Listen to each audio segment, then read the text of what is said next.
Bears Nation. Bears Nation. Start with the past. There's nothing you can do to change it. So throw it out. Take out the trash. The trash is anything that is keeping you from the only thing that matters. See you in the Super Bowl. Ready? It's Bears Nation Podcast. I don't want them to gain another yard. Picked off by Mac. You blitz all night. Mac will take it all the way in for a touchdown. It's time for the Bears Nation podcast with your hosts, Kevin Lapka That's just a straight shooter with upper management written all over him. and Jake Hassan. What I'd really like to do is put the greatness of this man in perspective. Phenomenally good. Okay, guys, show us what you got.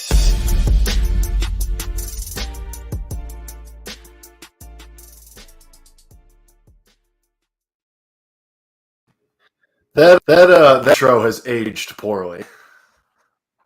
I know. We got to get a new one. This is Bears Nation. Get this here. There we go. Anyway, this is Bears Nation podcast. It is whatever day it is. It is May 16th. Here we go. Haven't done that one in a while.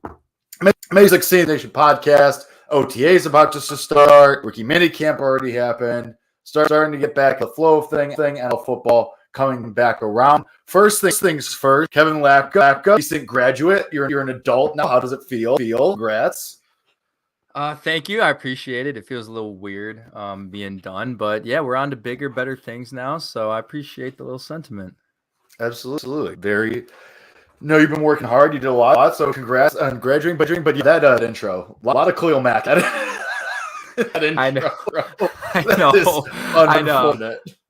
I know. We got to fix that. I mean, because Ernie had sent us. Ernie Scadden is the guy who does our pod opens. If you guys are listening to this on podcast form, he is the man. He does the best intros. And he was like back a few months ago, or not like a while ago. He was like, I'll just have it like a generic open you guys can use for when he can't make a different one each week because it's a lot to do.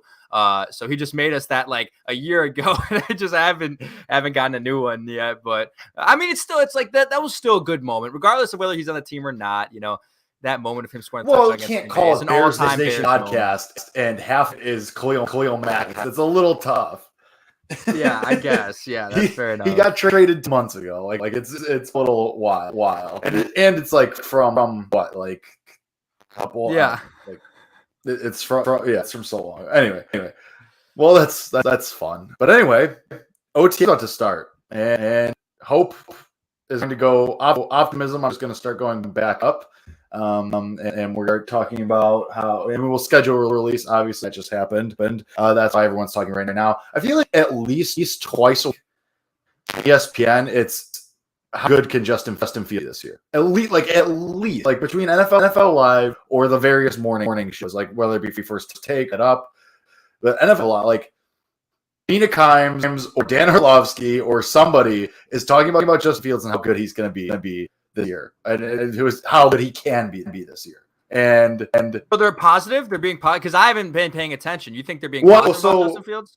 So the regular viewers of the show know that occasionally I'm in a studio from where I work, and so usually I have PN just running throughout the day, and I have mute obviously because I work radio, so it's not like I'm actually listening to it. But it's just I always see graphic, and it's like burned to brain at this point of Mina Kimes and Orlovsky's faces with how good is Justin Fields going to be this year? How good he can be this year? Yeah. And well, that's why we're going to break down the schedule today a little bit, talk about what's going on here for the Bears 2022 schedule. And there's a lot of people who do believe the Bears go as far as Justin Fields can take them. I mean, that's the outlook for a lot of people is, you're only as good as what Justin Fields can be for you. And he's to dictate how good your team can be. And well, to an extent, I think that is true. Now, I don't think that means, well, if you are a believer that the Bears can make the playoffs at like 9-8 or even like 8-9 if the NFC is that bad, that Justin Fields needs to throw for 4,200 yards and needs to, rush for 1,000 as well. Like, that's not what I'm saying. But I think it's obviously, if you want to be a 9-win team, you want to be a 10-win team. If you think that's possible, because they do have some winnable games on the schedule, Justin Fields is going to obviously need to be more effective than he was last year. And we have a lot of reasons to believe that that's the case. And I know there's a lot of people who say, well, actually, we don't have a lot of reasons to believe that's the case because, well, Ryan Poles isn't doing anything to help him. Who's in the receiving, cast? What's going on there? Well, the thing about that I implore you to think about is the narrative on that will change after weeks 1 through 3 when people realize that Darnell Mooney is a wide receiver 1, that he is a number 1 wide receiver. And the thing that I've been comparing to a lot of people is how much better is the New England Patriots receiving core than the Chicago Bears? I mean, they've got Jacoby Myers, Kendrick Bourne, and Devontae Parker. And if Darnell Mooney is everything I think he will be this year, I think you can stack up the Bears wide receiver up with them. But of course, because it's New England, there is zero chatter about, does Mac Jones have enough? Did they do enough to put Mac Jones in the right spot? I mean, Devontae Parker hasn't done anything. They're just picking up names. We do the yearly thing with Devontae Parker. Oh, this going to be the year, and it never is ever. I know it never is. So I don't know what the deal is. With that with the Patriots, but all I know is I am more confident in the Bears receiving core than I think others are. And that is sort of the reason why I do think Justin Fields is going to have a good season, and why I think, when we look at some of these games on the schedule, why I'm a little bit more positive about some of those games that, in 2021, you would have lost like you did to the Buccaneers 38-3. Sure. I'm excited though. We make such a big deal about the Bears schedule, and this time of year is probably one of the worst times because people get, too caught up with the predictions. And it's really hard on May 16th as we record this to predict what's going to happen this year with these teams. But are we going to do it anyway? Fun, Yes. Yes. Are we going to do it? Yes, we are. So, but. Well, and to the poll, I guess I'm echoing a little bit. Apologies. I think it might also be room because it's a very empty a little bit. But sorry, I don't know. I don't know what to tell you. You guys are on anyway. All right. Well, let's do schedule. So do we want to go by game or I mean we're going to go game by game anyway. Break down each individual game. But do we want to give, because I have a number of what I think the final record is going to be. Yeah, so do we start with what we think the final record is, and then go game by game, or want to go game by game? I say we go game by game, and then when we compare our final records at the end, we'll see. As I was saying, that's kind of where I got to. All right, Kevin, you soliloquy for a little bit, and we'll see if we can fix this for me. Okay, 2, 1.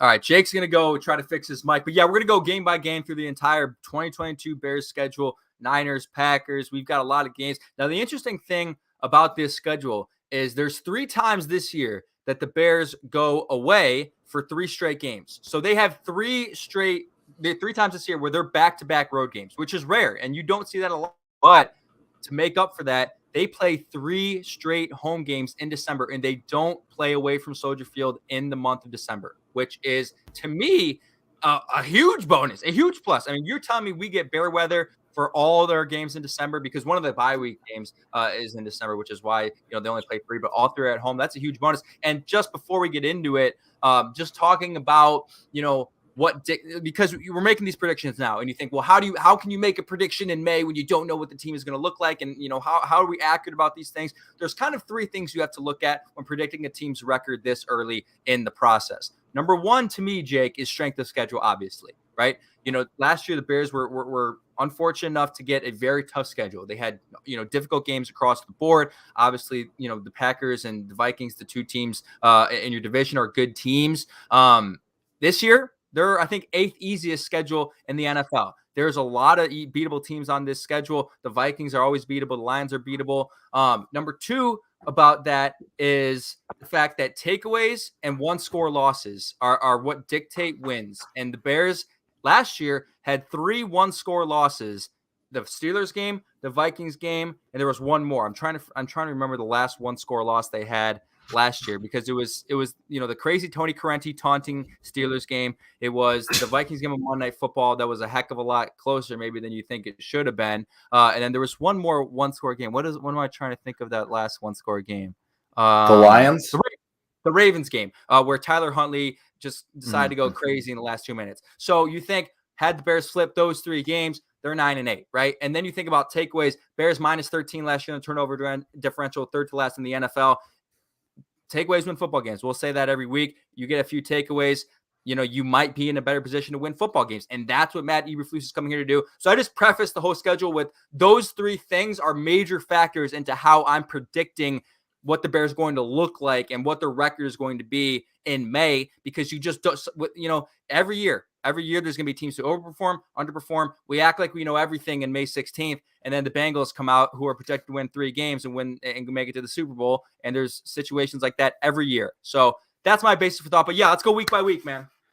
Well, let's do it then. Week 1, you have the Bears versus the 49ers. This game, noon game on November 11th. You want me to go first? Or do you go first? Yeah, you go first with this Niners game. I mean, I just think this is a loss. Right off the bat, this is what I'm assuming. So I'm assuming Jimmy Garoppolo is the quarterback, and I'm assuming that Deebo Samuel is out on the team. I'm assuming they don't trade either of those guys because know right now, and we haven't heard anything otherwise. So I'm assuming it's Jimmy and Deebo are on this team. Obviously, a playoff team, a team that went to Lambeau Field, beat the Packers in the playoffs. It just was a slugfest team all year. Didn't do anything exceptionally crazy well, except have Deebo Samuel and let him do it. They obviously have a very solid defense as well. But I just think this is a lot. They're a playoff team.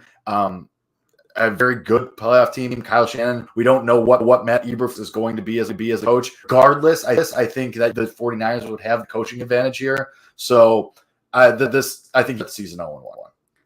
The thing about week 1 that's always interesting to me is if all of the games on the schedule, this one is like the greatest toss-up because it's week 1. Teams don't know where they're at. And specifically with the 49ers, you don't know where they're at. I mean, they don't know if they're going to start Trey Lance or Jimmy Garoppolo. Like you mentioned, you think it's going to be Jimmy Garoppolo at this point. It could very well be Trey Lance. Maybe they just want to go with the upside. And the thing about Trey Lance is you're not going to see what you saw from Patrick Mahomes and the Chiefs, where doesn't play first year, second year, he's going to be the MVP of the league type performances. No, like Trey Lance, there's been issues in San Francisco about whether his development is really there and things of that nature. I think this is a winnable game. I don't know if I'm going to come sit here today and tell you that they're going to win, but you look at how the Bears played the 49ers last year. And of course, the way you have to evaluate these games as we're doing this early is, well, how did you fare against those teams last year? And yeah, those teams are different in certain aspects, but the Bears were up on that team in the fourth quarter last year, and they blew that game away. And that was the common theme in 2021 in a lot of games that the Bears played. I mean, they were up against the Packers on Sunday Night Football by 10 points at halftime. At Lambeau, they blew it away. If the Bears with a better coaching staff, and all it really takes, Jake, it's not like, oh my God, like they blew it away because they're not a good football team and they're not a good football team this year. No, like all it takes is one takeaway. You get one takeaway in the fourth quarter, you win the game. What did they bring in Matt Eberflus to do? Get you that takeaway. Get that final takeaway in the final drive instead of letting the quarterback go down the field in a minute, 30 seconds and win you the game. Get that final fumble recovery that seals the game. That's what you saw in 2018. That's what you saw when Eddie Jackson iced the game away against the Vikings, iced the game away against the Lions. Those are what good teams do. They get takeaways in the biggest moments, and those are what dictate the game. So I'll also just throw it up as loss for rationality, and I know the comments are just going to berate me if I say to win anyway because people just like to bash on my optimism. But I will say this is a very winnable game, and I would not be surprised at all if the Bears do come out and win this game. I mean, Jake, are you afraid of Jimmy? Are you ever afraid of Jimmy Garoppolo coming to your house and taking you down? No. Like, is that intimidating? It's not intimidating. Jimmy Garoppolo is arguably the most beatable quarterback, apparently not to the Packers in the postseason, but to most teams in the regular season, he's a beatable guy. He can get it done, but is he extremely beatable in comparison to other quarterbacks in the league? Yes, he is. Right. It's a very weird situation for San Francisco. And you said this could change tomorrow. Like tomorrow, Jimmy Go could be a Carolina Panther instead of San Francisco 49er. And then you're looking at Trent. So I don't know. No, yeah. As of right now, I mean, obviously just the 49ers a better team. So I'm going to guess 0-1. Then week 2, Sunday Night Football, baby, at Lambeau Field. Whoa. Can't wait. Loss. Like, I think you just get absolutely belittled and laughed out of Lambeau Field. No, I wouldn't say that. I wouldn't. I mean, it's possible. Is it possible? Yes, but again, beginning of the year, teams are figuring themselves out. Maybe to that point, the Bears would get blown out because they're still trying to figure out who they are, and they have more of an identity search than the Packers do at this given point in time. But you saw how they played at Lambeau later, like in the year last year, right? Like they held their own for majority of the game. They weren't just rolling over and dying. And okay. With Matt Nagy, I don't know about held your own. Like You had two crazy plays your way, and that kind of allowed you to hold on. There was about 30 seconds of actual game action that allowed hold on. And then what happened in the second half? That's what good teams do. You immediately lost it in the second half. You pissed it away. Like that's more of what I expect instead of whatever. Jakeem Grant's not even on this anymore. Like, I know. Well, the guy reason that you were even in that game is on the team anymore. And yeah, the Bears are a little bit worse of a team. No Devontae Adams, obviously, but like again, I get the coaching advantage, crack advantage. Like, what do we be on? An Equinomia St. Brown revenge game? Like this is.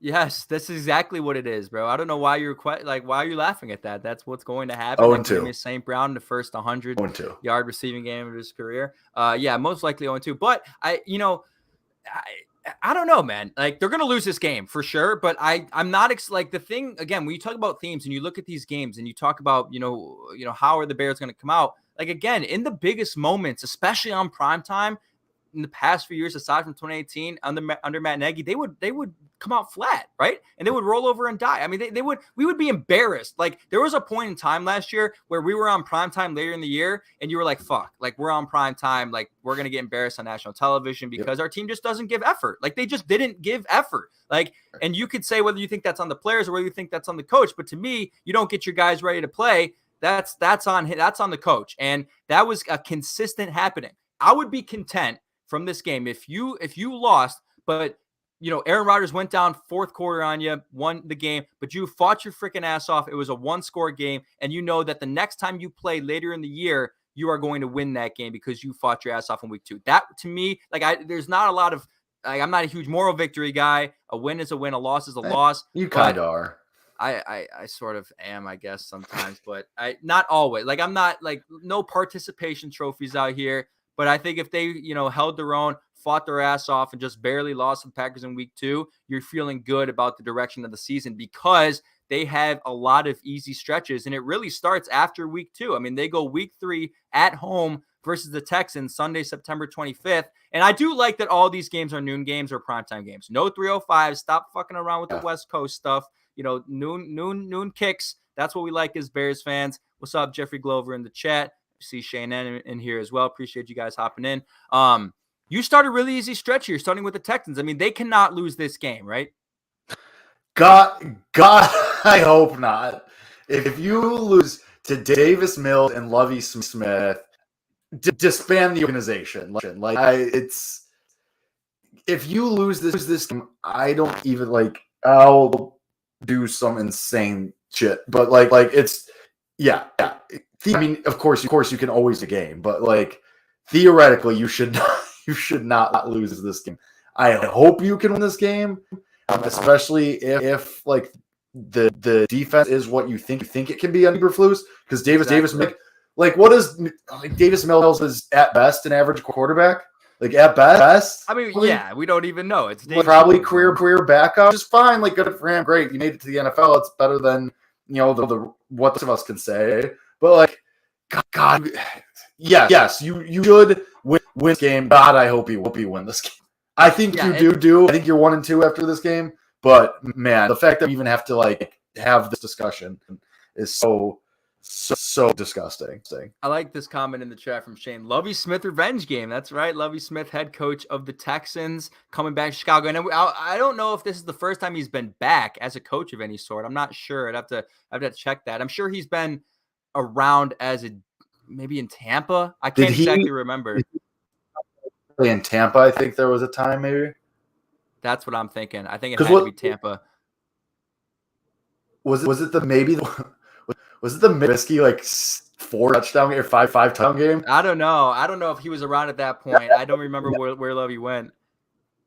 Because that would have been Jameis, so it would have been pre-Brady. So it was Arians that would have been his first year. Yeah, I don't think it was Arians, but that was Mitch's second year. Yeah, that was Mitch's second year, and I was at that point that I was like, "This guy he's it. We've got our guy," and it turned out not to be. But the thing about this game, that I want to see is, I want you to beat the Texans. I want you to beat the Texans. I want you to blow the Texans out. last year, there was a few times where the Bears blew out competition that they should have blown out. I mean, they blew out the Giants 20. Oh no, it couldn't have been what we're talking, because he got fired in 2016. Okay. Yes, that's right. I thought he had come back as like an assistant for them or something. I don't remember. He hasn't been back as a head coach. Right. That's for as sure. a head coach. That would have been the only time. Right. As a head coach. So here he is coming back as a coach. He doesn't know anything about the team anymore, about, there's no remaining players or anything. Obviously, it was a long time ago. So there's not really a revenge game. It's just a funny story to see him come back to Chicago. I'm sure he'll get good reception. But you know what I mean? Like, you need to blow this team out. Like this is where you set the tone. Like, you don't play down to the level of your competition. The Bears would do that a lot. Like, they barely were beating the Lions. They're barely beating some bad teams. Like, again, there was that one game last year against the Giants that they blew out. But years past, like, you think 2019, 2020, it was consistent. They were playing down to their competition. I mean, they were never, just blowing teams they should have beat out of the water. That's what good teams do. Good teams destroy the teams they're supposed to beat. And, of course, here and there, it's not going to happen every time. Here and there, you're due for a loss. You're due for a close game against a bad team. Sometimes a team just has a good day. That's just what happens. But I would like to see them here in week 3 against the Texans just boom, knock them out, get them out of here. They're not going to be ready to play. You come to Soldier Field, guess what? You're getting bounced immediately, because that's the other thing we've talked about a lot in this show, especially after 2018, was the Bears haven't been good at defending home field. They haven't been good at defending Soldier Field. Typically, you want to have a winning record at home. The Bears haven't really had that. Last year, they were 3-5 at home, 3-6 on the road, still technically better at home from a record percentage standpoint, but you need to have a winning record at home. Defend Chicago, man. You come back to your city, you got to put on for the city, man. Like Jeezy, put on for the city. Great song, by the way, but you don't know how long you'll be in Soldier Field for. You might be in Soldier Field for 3-4 more years. I mean, God knows when or if Arlington Park is going to happen. Let's get a big W in Chicago, put on for your city. I think the Bears obviously win this game, and I think they win it by a lot. Yeah, I think that they win it too. Your next winnable game is the following week, New York. Yep. I feel like every year the Bears play for the last you're right, 5 years. Like every year it seems like they've played Giants. It's been insane. Man, again, this is a game you should win, but this game scares me. Like what? The Brian Daboll, Daniel Jones pairing could be a thing. Like, they had a very strong draft. I think the Giants are going to be better. Brian Daboll, Daniel Jones. This is just me saying this. This is something we've heard over the last few months, that like Brian Daboll likes Daniel. We've seen Daniel Jones flash. He just Daniel isn't bad. He just gives the ball away at the worst possible time of it. Like, when they lose, it's because he gives it away, throws a pick or fumbles at the worst possible time.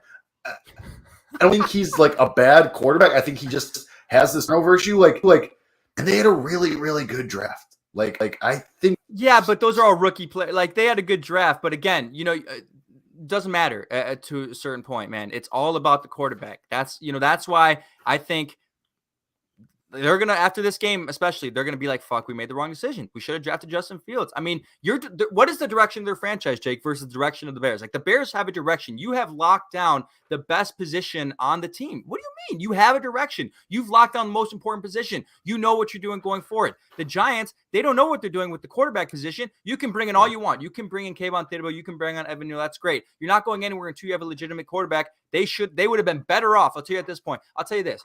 They would have been better off, and they would have won this game this year if they had Justin Fields and the Bears had not. That I would have picked them to win. So that's where I'm at, and I think Justin Fields is going to make them pay, man. A little revenge. Yeah, I mean, I do think the Bears win this game. It's a game that I like. If they lose, I don't think will. I'm picking on this game. You get back to 500, and you're 2-2 after 4 weeks. I think they win this game. I just think that there is a scenario in which the Bears do lose this game. I don't think they do. I think they win it, but I'm just saying it's a possibility, and it's scary. Yeah, I don't know. I mean, in Chicago, and that's the weird thing too. I do feel like the past times that the Bears have played the Giants in previous years, it's been in a lot of these games have been in Chicago. So this one is in New York though, so it's a little bit different. The last time I think they played in New York was the game in overtime where Tariq Cohen threw the touchdown to Anthony Miller. Now, did they end up losing that game? I believe, correct? I want to say they ended up losing that game to the Giants. But I do remember Tariq Cohen throwing that ball to Anthony Miller to send the game to overtime. I think it was with a few seconds left in the game. That was an incredible moment. But it's not like I don't know. I'm not intimidated by the fact that you have to go to New York, but I am. It's again, like I mentioned earlier when we were prefacing this, you have 3 times this year. You do back-to-back road games. Like that is not ideal. And they do it here. They go to New York and then they go to Minnesota. Minnesota this year. Again, I don't know what to make of Minnesota. I just don't. Sure. I mean, they're a talented team across the board, but similar to the Giants, I think they're a little bit held back by their quarterback. I mean, their quarterback is good enough to win them enough games to make the playoffs. That is 100% true. Sure. Is their quarterback beatable any given Sunday? 100%. You know, that's the thing I look at with Kirk Cousins. So as we go here, we think the Bears are 2. We both collectively think the Bears are 2-2 going into Week 5 at Minnesota. I think the Bears probably will lose this game because I think they just are going to split with the Vikings and they'll win that home game at the end of the year just because that makes too much sense. And they've had the Vikings number the past 5 years, whether it's with Trubisky or whoever it may be. But this is a Vikings team that does have the talent to beat you. And I think at Minnesota early in the season, unless Kirk really falters, I think that's a game that they'll probably win. But again, I mean, the thing is, this team is built to beat a team like the Vikings and beat a Kirk Cousins-led team because they've collected a lot of talent in the secondary who's going to get after the ball and get you takeaways. There's reasons Kyler Gordon was brought in. There's reasons Jaquan Brisker was brought in. There's reasons they took 2 defensive players with their second-round picks when the whole world wanted George Pickens or Christian Watson or any of those guys.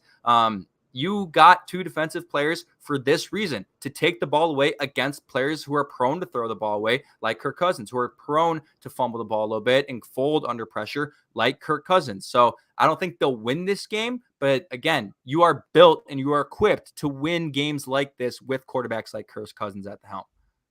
Yeah. And I also, because wasn't Cousins like one of his coaches in Washington or so, because it's all the same 3, like the LaFleur, McVay, McDaniels, like O'Connell, I think. Anyway, I think he was one of like the offensive assistants in Washington too. O'Connell, okay. When Kirk Cousins had like what made him Kirk Cousins and got him paid by Minnesota. Like I think I'm almost positive O'Connell was there. And like so that's kind of like familiarity, and that was the last time Kirk Cousins kind of was that like superstar, or like tried to be a superstar, like that typically like top quarterback when he was at his peak. Unless you want to one of his moments in Minnesota peak, but I know most consistent at his peak was in Washington with this kind of coach, just a familiarity. I do think they lose this game, especially in the back to back on the road. This kind of, and the thing with the Vikings too, they'll start this new marriage. Everything will be fine and Dan, Rosie, and Peachy. And then Kirk Cousins will fall apart in the second half of the season and slide back to that, average, scale where he resides. So I also think they lose this game because you're 2-3 after this. And then another game. This one's at home. A game that, oh God, I hope you can win this game because oh brother, should you be able to, like, Carson Wentz probably have 2 sprained ankles at this point, and doing stupid shit in Washington. Washington's just bad. You should win this game. I mean, I got nothing. Like Carson Wentz, you should be able to beat Carson Wentz. You should be 3-3 after this game.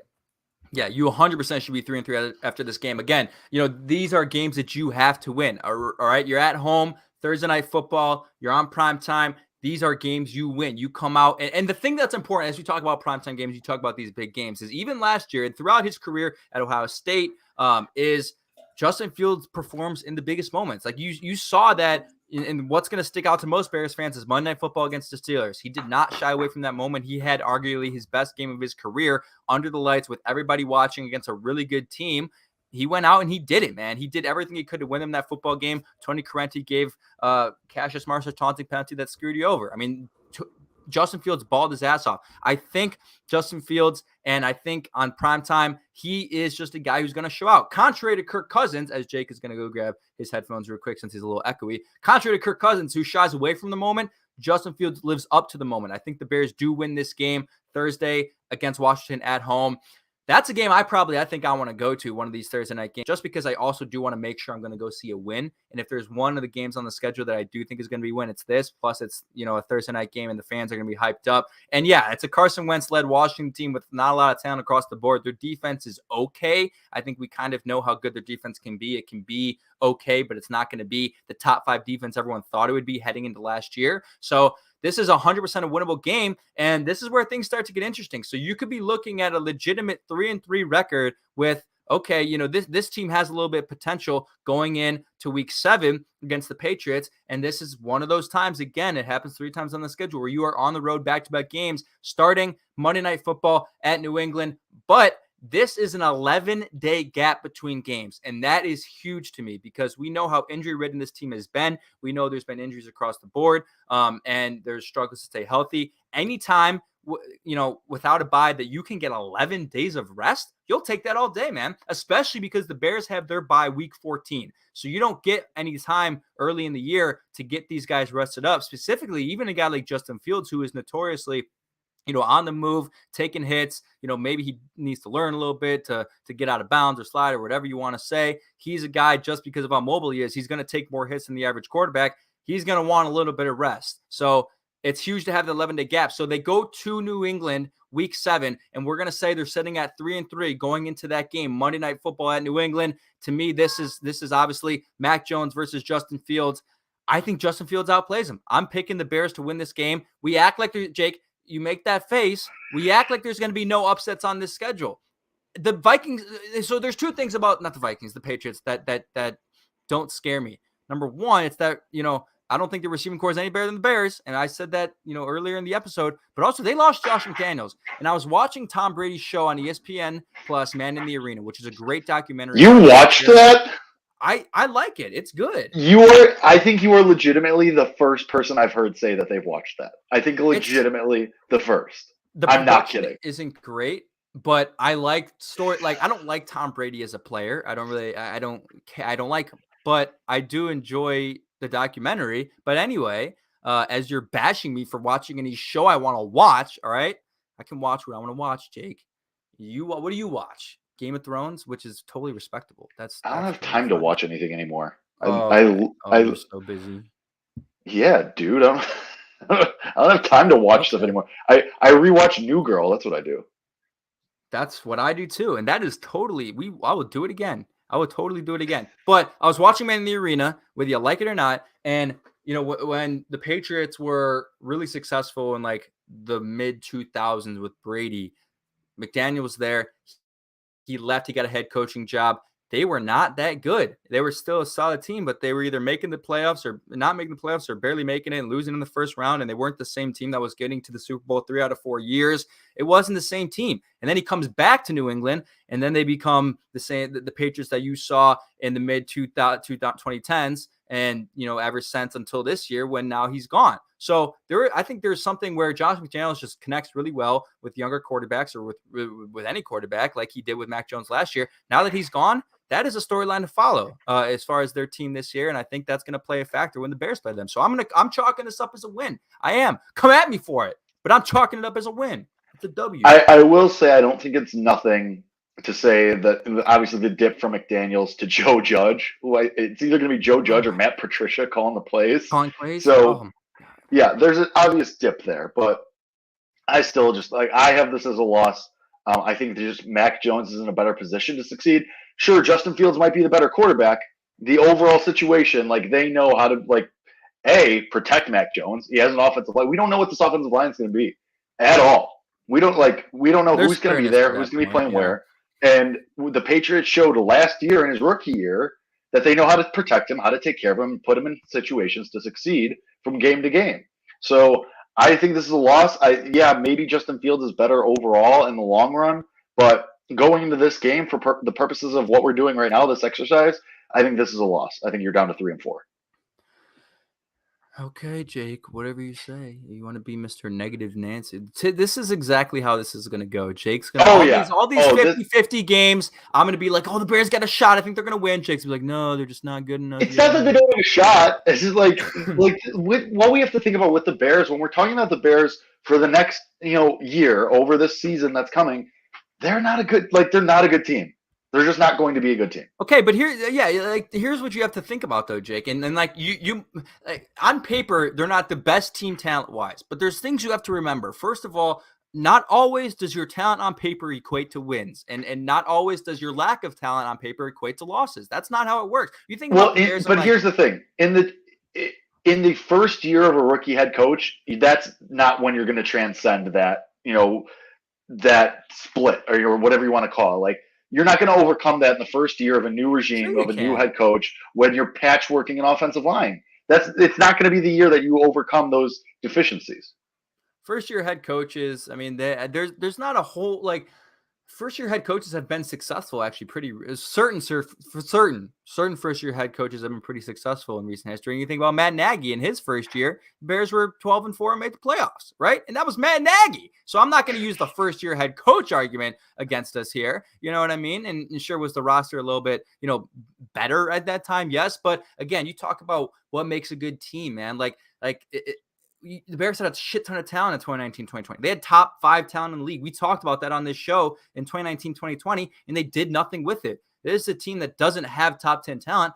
Doesn't mean they can't be a good team. That doesn't mean they can't be a better team. Teams go out there, you show a lot of effort, you show a lot of fight, you play smart football, you get takeaways. You can beat plenty of teams with better talent because you're a better team. That's why it's a team game. This isn't just 22 collective players on a field. This is a team game. I do understand what you're saying, and there are question marks, but I am sort of leaning to the fact that, number one, I think the offensive line is going to be better regardless. I mean, I think that is undoubtedly true, that the offensive line is going to be better than it was last year, regardless, because they have upgrades across the board with the second year of Tevin Jenkins, the second year of Leigh Borum, Lucas Patrick, and then there's sort of a question mark what's going on in the interior as far as, I think Lucas Patrick is going to play center, so then who plays guard there in replacement of James Sanders? You don't really know, right. But I think it's going to be better. And you talk about, the Bears aren't going to be football. Jake, the Bears won 6 games last year with Matt Nagy. And I think you can argue that the Bears got better in certain areas, and I don't really think you can argue that they got much worse in many areas from a roster standpoint. I mean, really,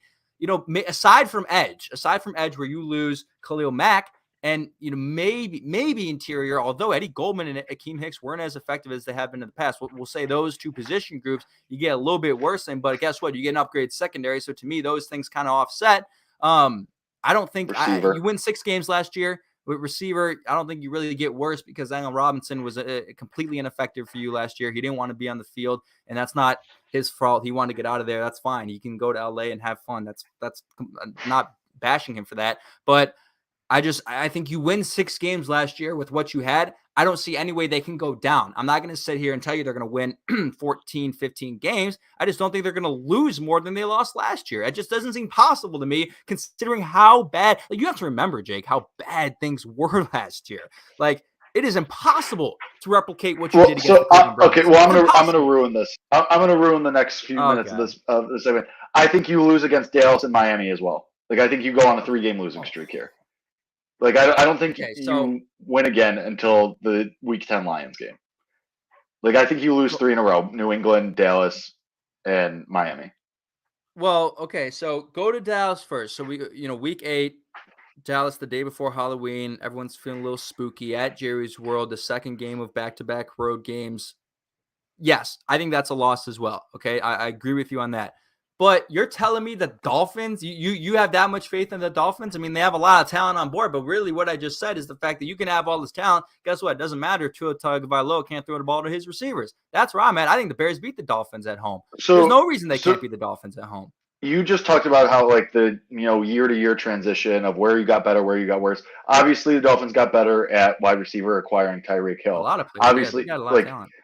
They're good, and they were a borderline playoff team last year. With doing this weird back and forth with Tua as far as is he starting, is he not starting? He had health, he couldn't stay on the field the whole time last year, had some weird injuries.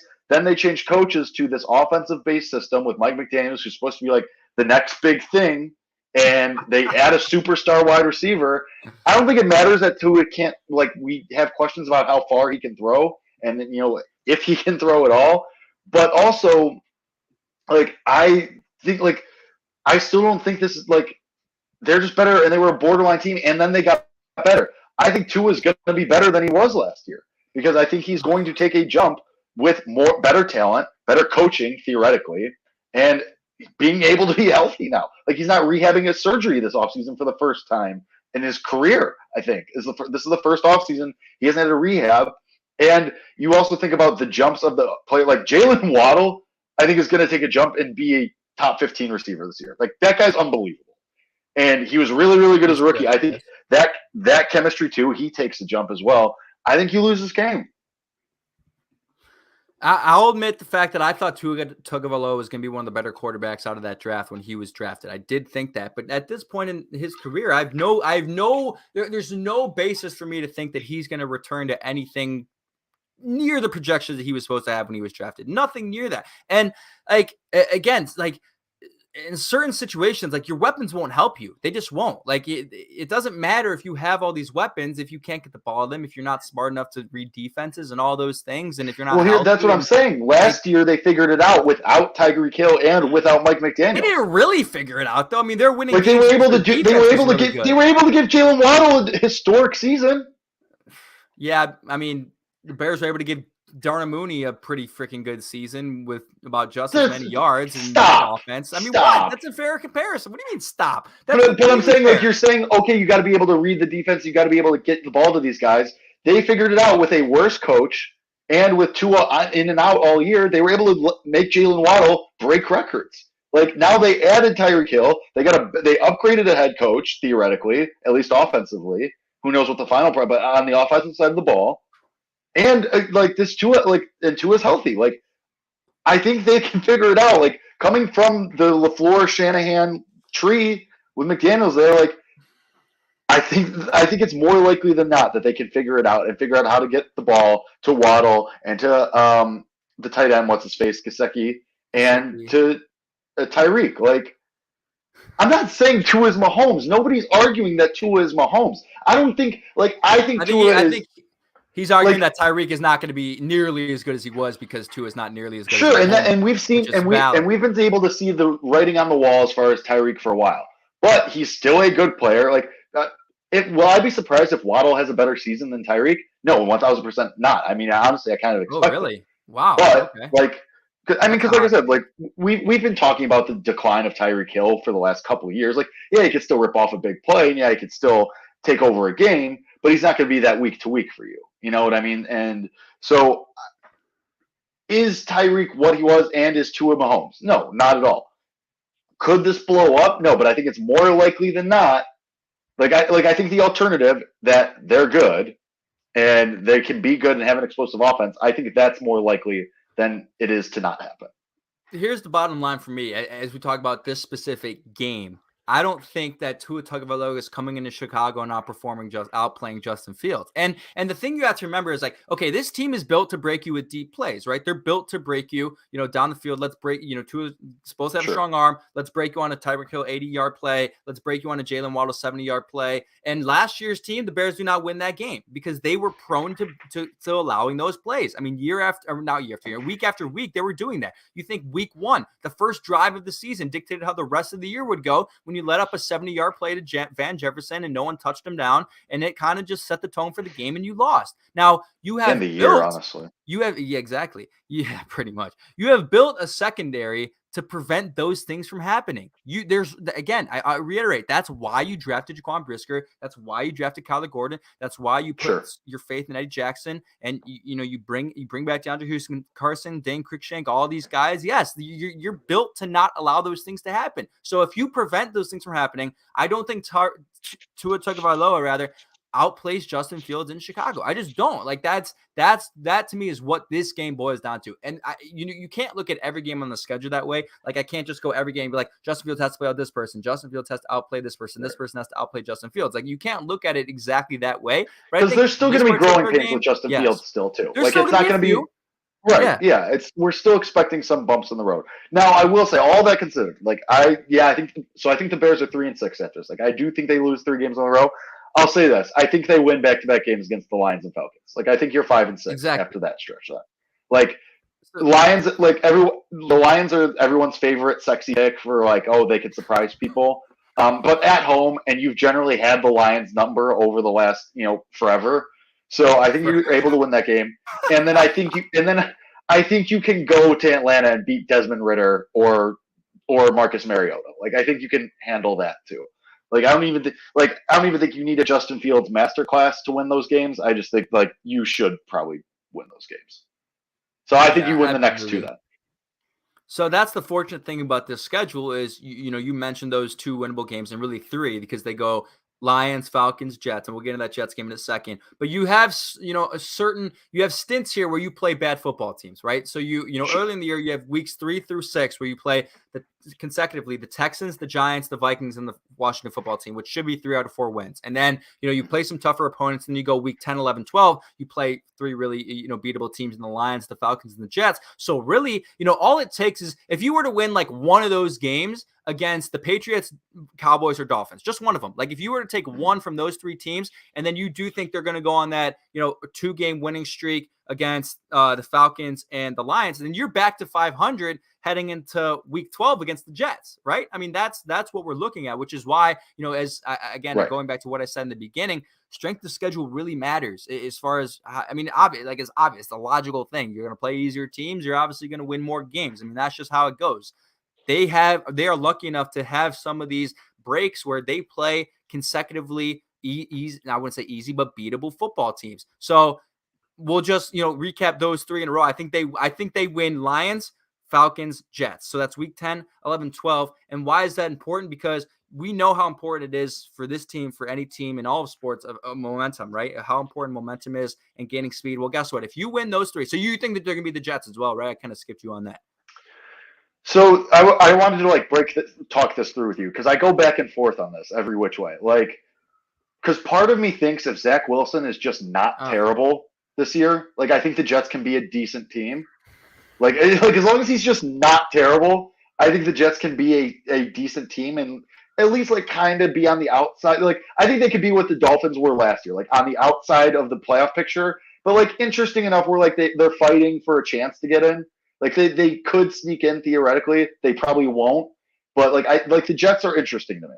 And working in sports media, I've heard a lot of people say oh, the Jets are interesting. They're another one who had a strong draft, and they think they set Zach Wilson up nicely.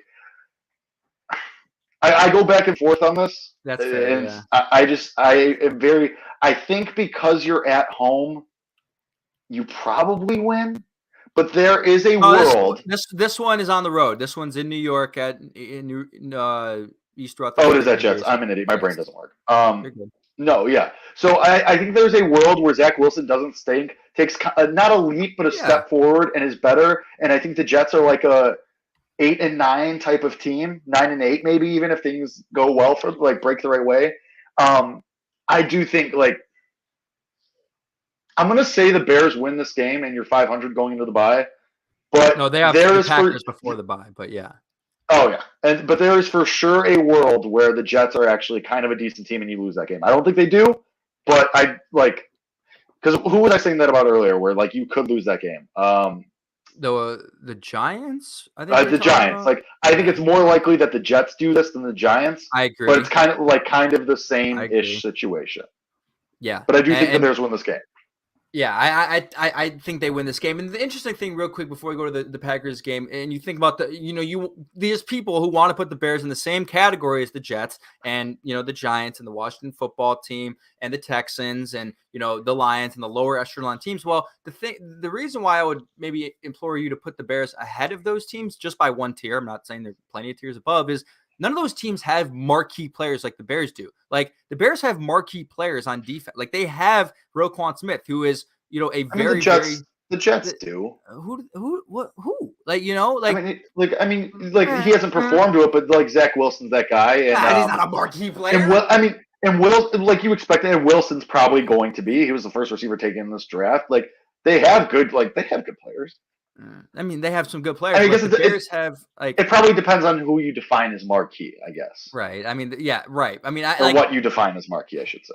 Yeah. Jalen Johnson to me is a marquee player. I don't even think they have a Jalen Johnson caliber player on their defense. I would have to. They might have picked up somebody that I'm tripping. They might have picked up somebody. I haven't done a full review of their roster, but the Bears have we've talked about this before, right? When we talked about the Bears in the offseason was, they've got blue chip players on offense, David Montgomery, Cody White. Sure. I wouldn't say Cody White is blue chip, but David Montgomery, Darnell Mooney. We think Justin Fields is blue chip, and then Jalen Johnson. We think Eddie Jackson can be a blue chip player in this defense, and then Roquan Smith, those things. And then Robert Quinn, of course, who just broke the record for the Chicago Bears sacks franchise record last year. But let's go. So the reason why I think this is important to win 3 games in a row is you build a lot of momentum coming home against your division foe. Stop! You're not about to do this. I'm picking the Bears to win this game, and I have total reason to do that. No, I'm not. You are so no. Like Jake. We act like the Bears aren't going to win or aren't going to upset any of these games. They're going to win one of these games. They're a better football team than last year with a second-year quarterback who's capable of winning games like this. They're able to beat Green Bay at home, Week 13. They were pretty close in both of the games for a majority of the game that they played against Green Bay last year. I think they're due to win one of them at home against Green Bay. You haven't done it in a while. You do it now. It's Jake. It's like, when something has happened too many times, the contrary has to happen at some point, and it is going to happen. The Bears are going to win against the Green Bay Packers on December 4th at noon at home. If it was on the road, I would say no, but this is at home in Chicago, and I said it last year, and this is the time the changing of the guard happens in this game. This is where Justin Fields outperforms Aaron Rodgers, and the rest is history. I mean, I know I said that twice last year, and I look like an idiot for saying it. It's got to happen at some point. All right. And I do think the Bears have a legitimate chance to win this game. And I think they do. That's my upset pick. I don't have any other major upset picks on the schedule. Like, to me, if they beat the Patriots, that's not a major upset pick. But I'm not going to say they beat the Bills. I think they do beat the Packers. They're due for one win against these guys. I'll be nice and call them guys. And I think they win the game. I don't. Jeffrey's with me, man. The chat is with me. I just like, my brain is programming me to think that we're going to come into this game late in the season against the Packers and just everybody's going to be hurt. Just everybody's going to be hurt. It's going to be an absolute terrible. Like, that is what my brain has taught me to expect as a Bears fan over my 24 years of watching this team. That's what I've come to expect. We're going to limp into this game. The Bears are going to limp into this game and just absolutely get the brakes beat off them. That's what I've been programmed to expect as a Bears fan. Am I wrong? How am I wrong about this? Wrong, because they limped into look at what's happened in the last forever. Look at what's happened for as long as we've been alive, Kevin. Which is exactly why they're going to win this game, because it's been happening so long that at some point the trend is going to break. It's math. It's math. If you wanted to make that argument, I think that would be next year. If that were to happen, I think it would be next year. I think next year is the year that they could win both the games. I think next year's the year that they could sweep them. Yeah, that's not outrageous to say, but I think they steal this one. I really do. I mean, like, again, you talk about momentum. If they like, you are on record here saying that they're going to beat the Lions, the Falcons, and the Jets. So that's 3 wins of momentum going into that game against Green Bay. You're going to be ready to go. Justin Fields is playing well. The team feels really positive about where they're at. You come home to a Chicago fan base that's going to be more fired up than they've ever been, because they'd be 500 with a shot to make the playoffs at that point. They've got a marquee player, a guy who's going to put fans in the seats in Justin Fields, a guy who's going to get the city electrified. There is 100% belief that they can win that game. Like, I do believe that. Like, again, those games last year against the Packers, like, they were not getting the brakes beat off of them. They weren't. They were in those games. And you think about even the first game. I don't know if they were leading in the first game at home early in the year in like October. I don't know if they were leading at halftime or if they were down just by like 3, but that was a really, really close game in both those games. And then it was typical Matt Nagy coaching regime fall apart in the fourth quarter in the second half, and the rest is history. You have reasons to believe that things could be different from those standpoints. So again, like, I think they win this game, but I understand. Like, I'm not calling you outrageous for thinking they're going to lose. Obviously, that's the more rational thing to say. And you just don't want to get the hate from the commenters on YouTube, which is understandable. I'm getting it anyway. Who are you talking about? Jeffrey is giving it to you. But Jeffrey here in the chat is not like the majority. The majority are with you. But so I think they win. You think they lose. So for me, they'd be 7-6 at this point, right? And for you, they'd be 6-7 going into the bye week, right? So even if you are 6-7 going into the bye, so they get the bye week 14, and then they're at home December 18th against Philadelphia, which is a team that, again, loaded up on talent, but there's question marks at the quarterback position. This game really confuses me, but I think it's a game that they can win, honestly. So I'm going to just jump ahead a little bit. I think that the Green Bay game starts another 3-game losing streak for you. Like, I think Green Bay, Philly, Buffalo, I think you lose those 3 games as well. Okay. Wow. I mean, really the only one that I flip-flopped on a little bit was Philadelphia. And I just, I think Jalen Hurts, I'm a Jalen Hurts believer, I guess if you want to call it that. And I think they put him in a better position to succeed this year, like going into this season, as far as offense and who they have around him. And then year 2 with his coach, I think he's going to take a jump. So I think Philly's going to be a serious playoff team. So I think this is another middle of a second game of another 3-game losing streak. I have a ton of faith in Philly at home. Again, we talked about the fact that the Bears play all of their games in December at home, all of them. That hasn't happened since early 2000s. I think the last time it happened, oh shit, I don't remember. I was gonna say I thought it happened in 2006, but I do not quote me on that. I think it was early 2000s though, the last time that happened. But that's how you want it to shake out. Like you're not lucky enough to play like a West Coast team in these situations. Like you're playing cold weather climate teams in Green Bay, Philadelphia, and Buffalo for those 3 games. But anytime you can play at Soldier in December on your home field, like that's the way you want it. I think they win this game. I do. I'm not afraid of Philadelphia. And I do have a game further on the schedule here that I think they lose. So I think they beat Philadelphia. I think Hurts is really, really up and down. I think they lose to Buffalo, and then I actually think they lose to Detroit in Week 17. I think Detroit at this point in Week 17 might have some sort of an identity. They play hard. I think at home the Bears have had a little bit of trouble beating the Lions in Detroit. I think they could lose that game. I agree with you. I have that as a loss in my sheet too.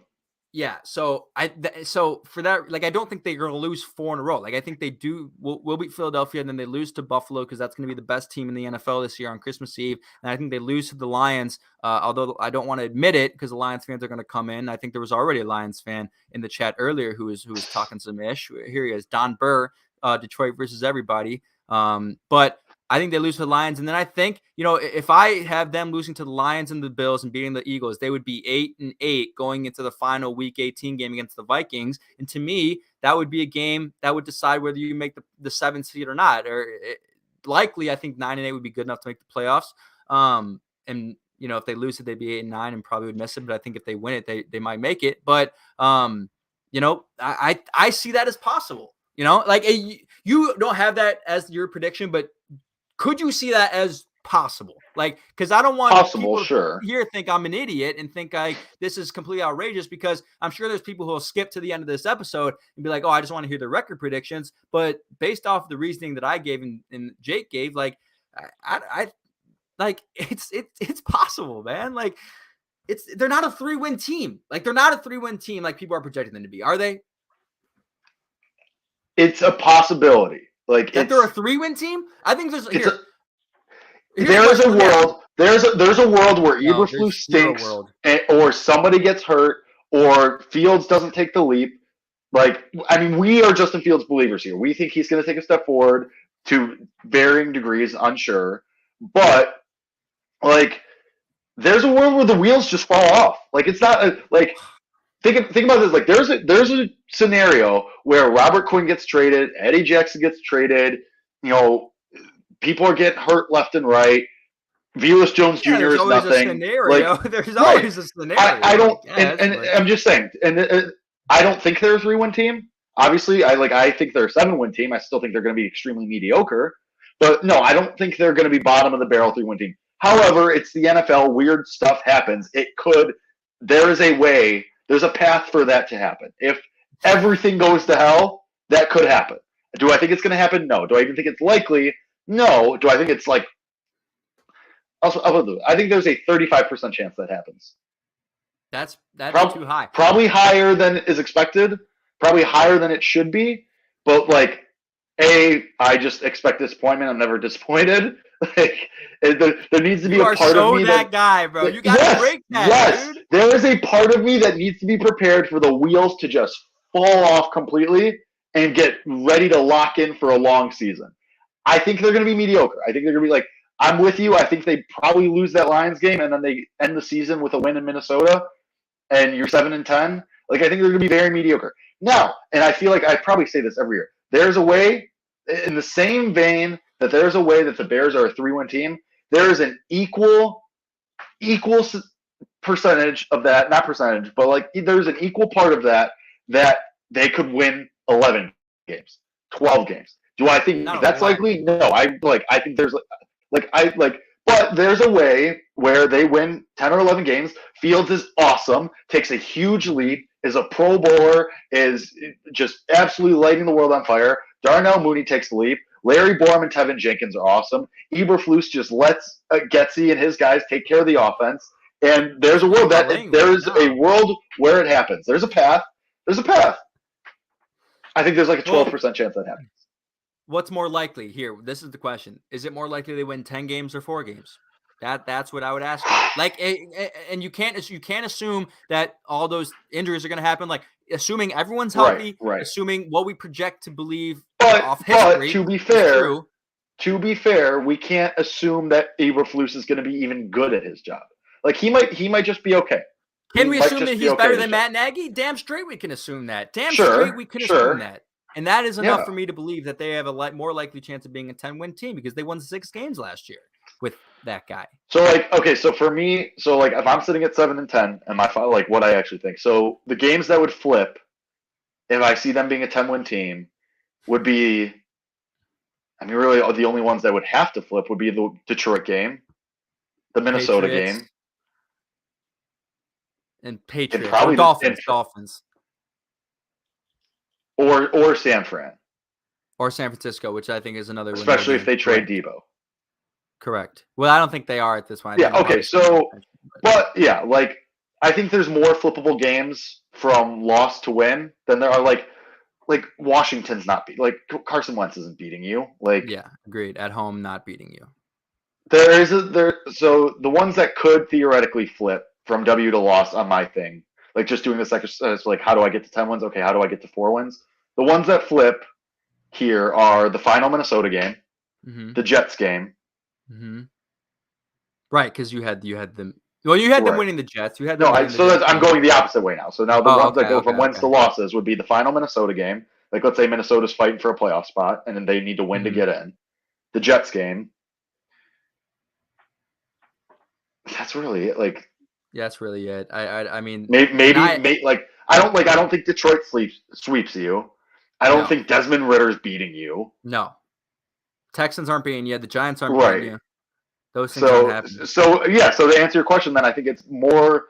Is it more likely that they're a 10-win team than a 4-win team? The answer is yes. If we're just going based off that. And again, go ahead. I have them at 7 wins. You have them at what? 9? Is that what we? Yeah. So we're closer than I thought we would be. Why? I thought I'd have less. I thought I was going to be in that 5 range. I thought I was going to be in the 5 range. See, that's what's interesting. It's when you really look at it and break it down, you're like, shit, man. It could happen, and that's why, there's always room for optimism. There's not always room for irrational optimism that you think they're going to make the Super Bowl and win 12 games, but there's room for optimism that you believe that they can be the 7th seed in the NFC. And the reason why I say that is the NFC is a really weak conference. I don't know if there's going to be a winning team in the NFC East aside from the Cowboys. I don't know if there's going to be it's going to be the same NFC West that it was last year. I don't know if the 49ers are going to be the same team. The Seahawks obviously aren't going to be anything. The Cardinals should be a good team. Will they have, win 11 games in a row or whatever like they did last year? No, they won't. And then the NFC South is in the mud. The Saints, no one knows where they're at. The Falcons, the Bucks obviously are going to win that division. But I think it's open. The NFC is open, which is why I think it's available for the Bears to sneak into the 7th seed somehow. I don't think there's any chance they're higher than that. But you think like last year, right? The Eagles were supposed to win 5 games last year, and they snuck in. I think they ended up being the 7th seed last year. The Eagles were, maybe they were the 6th, but they were they're the same deal, man. I don't know. When you look at it, it's possible, especially when you think about, okay, last year that could have been a 9-win team last year if Tony Corrente doesn't call taunting against Cassius Marsh, if Tyler Huntley doesn't run down the field on you in a minute 30 seconds like he did. And if you score one more touchdown against the Vikings on Monday Night Football because you lost that game 17-9, if you win those 3 games, you're 9-win football team last year. If the ball bounces your way a couple of times this year, it's incredibly not outrageous to say that they could be a 9-win team. That's just where I stand. Sure. No, you're right, but I'm opposite for this because also and my big thing is I just don't know what Eberflus is going to be. What if it just doesn't work? Which is possible. What if the defense, because you kind of patchwork to this defense. I don't think. What if it just doesn't work? No, I think to an extent, like anything, like yeah, we talked about how Justin Fields is still going to have a couple ups and downs. That's obviously going to happen with a new coach implementing a new system. Like that's going to be part of this equation too. Yeah, I mean, yes, that is. I'm the bad parent. I'm the mean parent in this episode. I'm the one who's got to. Yeah, right. I'm the mean one. I gotta send everyone to bed. That doesn't let you go to McDonald's when you want McDonald's. Right. I gotta be that there's food at home parent. Yeah. There's, we got it at home, which is fine. I've made my brand. I've made that my brand on this show. I've been doing this long enough that I know what my. Hey, it works. I know my role on this show. We would be a bad show if it wasn't, to be honest. Because then, like, if you were as optimistic as I was, we would just try to optimistic out each other, and then we'd be like, you know what? Maybe we can win 14 games. Oh shit, right. We're undefeated. We're winning the Super. You know what I mean? Like you balance me out, but I think I also get you a little bit up there too. You know what I mean? So right. I mean, honestly, I was coming in here expecting like to say that the Jets would be so. Like you got me. You won me on a couple points here. Okay. We're here.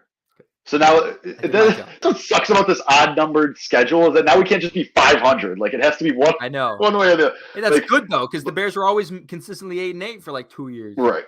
Yeah. Fair. Yeah. The Jeff Fisher method instead now is we get one game over 500 or one game under 500. Can't wait. Right. There you go. I wonder. All right, so Jeff Fisher coaches the team in the USFL. I hope to God that team ends 500 in the USFL. I don't know how many games they play, but I have no idea. Awesome. Yeah, speaking of content that nobody consumes, the USFL. All right, so I'm at 7-10. You're at 9-8. So it'll be interesting. Come back here in 6 months, and this for sure. I mean, all that means is this ends at 8-9, and then we're both wrong. Like that's how this ends. That's all that means. That's how it directly in the middle too. Yeah, that's how this. How ends. Upset would you be that happened? Like that's not even the worst case scenario. I think if you're 8-9, let alone 9-8, I think that's a successful season. You overexceeded expectations. That's where Agreed. A successful season is over exceeding expectations. And for them, the over under in the sports books is 6.5. So if you even Jake, like 7 intense over exceeding expectations according to Las Vegas. So I don't know. Like I'm with you. So right. I think 8-9 is 8-9 is a winning season. It's like moral victory. You did what you were supposed to. Because really, 8-9, you got better from the year before. Like you got better from the last Nagy year. So that's all that matters. You keep Justin Fields upright. You have around the same record. I think you're fine. So we'll see what happens. But this was fun. Schedule day. Well, I mean it's not schedule day, but schedule episodes always a fun episode. We always get to do this back and forth banter. So OTAs about to start. That's what we'll hit next week. So get ready, folks. So as always, thank you to the listeners and viewers. You guys are awesome. We appreciate the comments. Everybody coming back every week. Y'all rock. So we will be back next week. We'll break down. Oh, wait, no, I'm on vacation next week. Actually, I got to talk to you about that. I will be out of the country. So next week, I will not be around. But the following week, we can do OTA stuff and headlines and all that stuff. So 2 weeks, we will be back. But as always, listeners, viewers, you guys rock. Kevin, congratulations again on graduating. Very happy for you. But everyone, come back in a couple weeks. We'll break it all down. As always, bear down. Bear down.